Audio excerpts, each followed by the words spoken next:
سلام و درود، خوش اومدین به این ویدیو. داخل ویدیو من اومدم که درسته که یکم ویدیو قدیم و زودتر میذاشتم این ویدیو رو، ولی دیگه گفتم هم گذاشتم منم بذارم دیگه. آقا تو این ویدیو من اومدم میم های ایتالیا، اون برین رات ایتالیان برین رات، اونا رو من مادش رو به ماینکرافت اضافه کردم و قراره که من اینجا دیگه رینگ بوکس دیگه قراره یکی یکی میما رو اینجا اضافه کنیم و اینو با هم فایت بدن بفهمیم که کدوم میم از همشون قوی تره. خب آقا در قدم اول در قدم اول اینجا اینا کل اون میمایی که هست. اوکی، تون سحوره، بعدش تراللرو بعدش آره دیگه اینا هستن دیگه. آقا من میگم بیاین از لول پایین که کمتر شناخته شدن بریم بالا تا اونایی که بیشتر شناخته شدن. این تا سحور رو من خیلی نشنیدم، پس اینا رو برمیداریم. من جفتشم من نمیشناسم، ببینیم کدومشون قوی تره. آره نه آن رفت بابا، خارج از لینک داریم بابا خارج لینک داریم. برد ایشون. من اینایی که به مرحله بعدی راه میابن یکی یکی میذارم اینجا. این به مرحله بعدی رفته میذارمش اینجا. در مرحله بعدی ما اینجا چی رو داریم. آره اینا رو من نشیدم، بخاطر همین بلد نیستم اینا رو. اینا یا کی برنده داداش؟ بیاین تو رینگ بعد مسابقه بدن. آها میپره میزنه، کی برنده میشه؟ خواهر بالرینو کاپوچینو یا داداش بربر پاتا؟ اوه کی میزنه داداش؟ بیاین این داداش داری اشتباه میزنی آقای بالرینو، داری اشتباه میزنی. میپره. او برد. اسمش چی بود؟ بالرینو لولولولو. و در مرحله بعدی بروکوس دیکوس اسپان اینجا اینو داریم و در این طرف دیگه نمیتونم بخونم چرا هوا. ما اینجا این بیکوس دیکوس رو اینجا میذاریم. آره اینم میذاریم اینجا. اینم فکر کنم داداش ترالالا نمیدونم دیگه هر چیه. بله ماش قویه. این به جا کوسه نهنگی دیگه. آره و دیکوس هم هست شد و داداش ترالالا به محلی بعدی رفت. آقا من میگم بیاین این اونایی که خیلی معروف نیست رو بذاریم بمونه و بریم سراغ اصل مطلب که اونایی که معروفن. کاپوچینو اساسینو در مقابل بونیکا آمبالابو. ببینیم بین اینا کدوم میبره. بونیکا آمبالابو در مقابل کاپوچینو اساسینو کی میبره؟ فایت خیلی نزدیکی کی میبره؟ کاپوچینو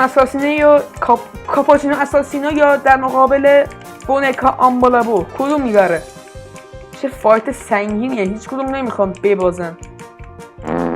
و بله بونیکا آمبالابو مرحله بعدی راه پیدا کرد.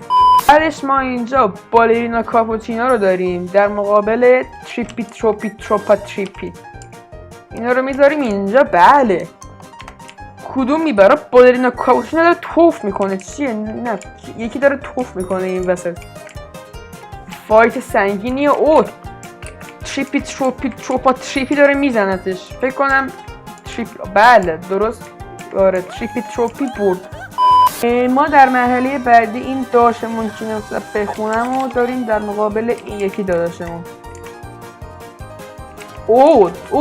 اینو من هیچ کدومو نمیشناسم. به نظرتون کی میبره؟ این داره میچرخه میزنه، این داره شلیک میکنه. بله بود در اومد آجی، دید با تانک نمیشه خودش اومد دستی بزنتش. فکر کنم همین ببره. بله برد. تبریک میگم، به مرحله بعدی راه یافتیم. در مرحله بعدی ما پاتابین در مقابل واکاچیچی داریم که من دیگه سوادم آره پاتابین در مقابل یکی دیگه که من سوادم نمیکشه داریم. آره دیگه من دیگه خیلی سخته واقعا، دیگه از من نخواد بخونم اینا رو. بر پاتابیم که مورد علاقه منه داره میجنگه با این یکی گاو فضایی پرنده. من میگم بر پاتابیم. بله و دقیقا برد. صبح مرحله بعدی رفتی آقای پاتابیم. در مرحله بعدی بومباردینو کروکودیلو در مقابل فریگی چی داریم؟ فریجی کمل چی رو؟ من میگم آره فکرم مشخصه بومباردینو کروکودیلو من میگم میبره، چون بومباردینو کروکودیلو یکی از حریفای قدره و داره هی شلیک میکنه و آره فکرم میخواد فکرم یه دمیج نتونسته به بومباردینو کروکودیلو بده.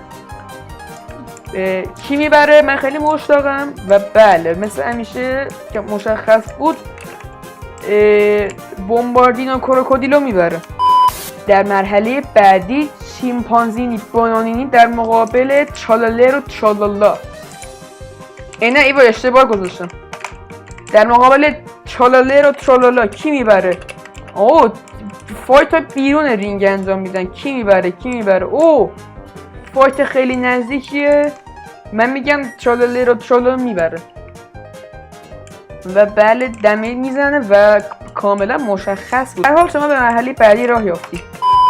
آقا تون سور تنهامون به نظر من بفرستیم به مرحله راه یافته.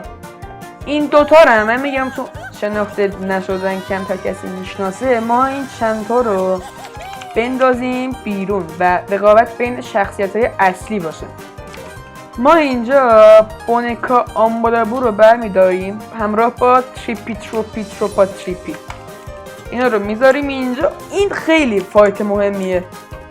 چرا تریپی تروپی نمیزنه؟ داره میزنه. شروع کرد یکم فایت رو دیرتر شروع کرد.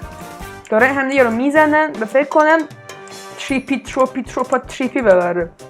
فایت سنگینه و بله تریپی تروپی میبره. اشتباه گفتم، بونکا آمبالابو برد. اشتباه گفتم ببخشید. بر پاتابیم در مقابل بومباردیرو کروکودیلو. من بر پاتابیم میذاریم اینجا همراه با بومباردینو کروکودیلو.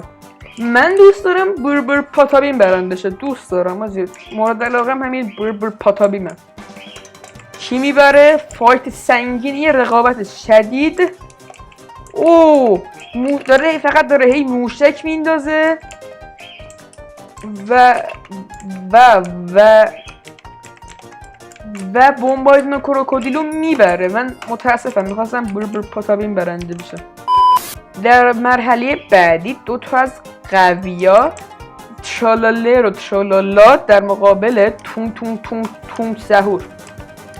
آیا کی میبره؟ این فایت مهمیه.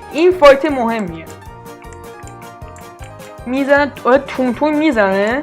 این اولین فایت تون سحوره. ما ندیدیم قبلا فایتشو. آیا کی میبره؟ این فایت مهمیه. من میگم چالالرو چالالا میبره و تون سحور این چی میبازه. آقا بین اینا بونکا آمبالابو در مقابل بومباردینو کروکودیلو و چالالرو چالالا. من میگم سه تا رو همزمان اسپان کنیم ببینیم کی میبره. خب آقا بونکا بومباردینو و چالالرو چالالا. این فایت نهایی مشخص میکنه که بهترین میم و قوی ترین میم کیه. بومباردینو داره بونکا رو میزنه و چالالرو داره بومباردینو رو میزنه. فایت نفسگیری. چالالرو برنده شد. تاجی من انتظار نداشتم چالالرو چالالا ببره. من گفتم بومباردینو کروکودیلو میبره که آره دیگه چالالرو چالالا قهرمان شد و ایاجی میشه سوار چالالرو چالالا هم شد. تاجی چقدر سری میره.